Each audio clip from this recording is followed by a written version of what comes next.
Assalamualaikum, I'm Anabia Hussain from P3. Third experiment, raining cotton balls. First we need a jar like this, a small cup and cotton balls and a blue dye. You hold in a plastic cup. We have here a thumbnail and we will hold the plastic cups. Like this.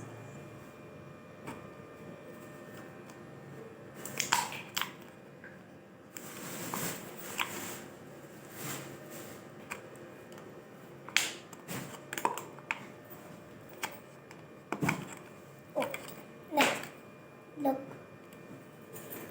Next,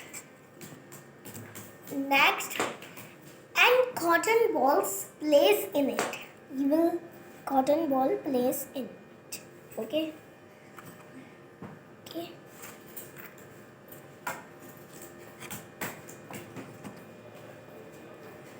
And put it in the jar.